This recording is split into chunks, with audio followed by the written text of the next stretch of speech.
Hello and welcome to all the future educators and teachers. Welcome to the FTP online program DPP discussion. मेरा नाम कोमल शिवनानी है और आज हम डिस्कस करने वाले हैं DPP number 51 of the chapter respiration in plant. इससे पहले हमने इसी चैप्टर की और भी DPPs को डिस्कस किया था जिसमें हमने अलग अलग क्वेश्चन सॉल्व किए थे रिगार्डिंग द टॉपिक जैसे कि Krebs cycle, glycolysis and so on. आज हम यहाँ पर जो टॉपिक्स या जो क्वेश्चंस डिस्कस करेंगे वो बेस्ड हैं respiratory questions and electron transport chain पर। So let's start.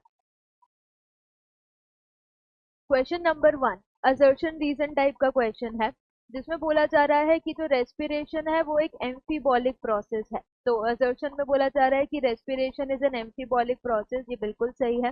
Then reason the respiratory pathway shows both catabolism and anabolism during breakdown and synthesis of respiratory substrate. तो अगर रेस्पिरेशन की बात की जाए तो ट्रेडिशनली रेस्पिरेशन को एक कैटाबॉलिक प्रोसेस समझा जा रहा था क्योंकि उसमें क्या हो रहा था, ग्लूकोज को ऑक्सीजन की मदद से तोड़ा जा रहा था और CO2 water and ATP energy बनाया जा रहा था। लेकिन बाद में पता पड़ा कि बहुत सारे इंटरमीडिएट्स ऐसे हैं जो रेस्पिरेशन में बनते हैं जिनको फिर से यूज किया जा सकता है, यानी फिर से सिंथेसाइज करने के लिए उनको रेस्पिरेटरी पाथवे से विड्रॉ कर सकते हैं। जैसे कि अगर फैट्स की बात करें तो फैट्स को तोड़ा जाएगा फैटी एसिड्स एंड ग्लिसरॉल में। इसमें से जो ग्लिसरॉल है वो एंटर करता है रेस्पिरेटरी पाथवे में in the form of PgAl।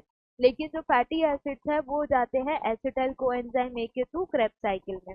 तो ये तो हुआ कैटाबॉलिज्म, लेकिन कई बार अगर फिर से उन फैटी एसिड्स को सिंथेसाइज करना है तो यहाँ पर एनाबॉलिज्म होगा। तो उस एसिटाइल कोएंजाइम ए से निकाल कर उसको फिर से फैटी एसिड बनाया जाएगा।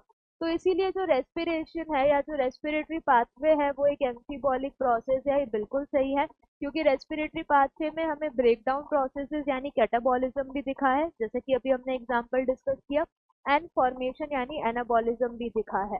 तो इसलिए ये बिल्कुल सही है, तो दोनों यहाँ पर सही है। तो assertion and reason are correct and reason is the correct explanation of assertion. तो हमारा करेक्ट आंसर क्या हो जाएगा, ऑप्शन ए।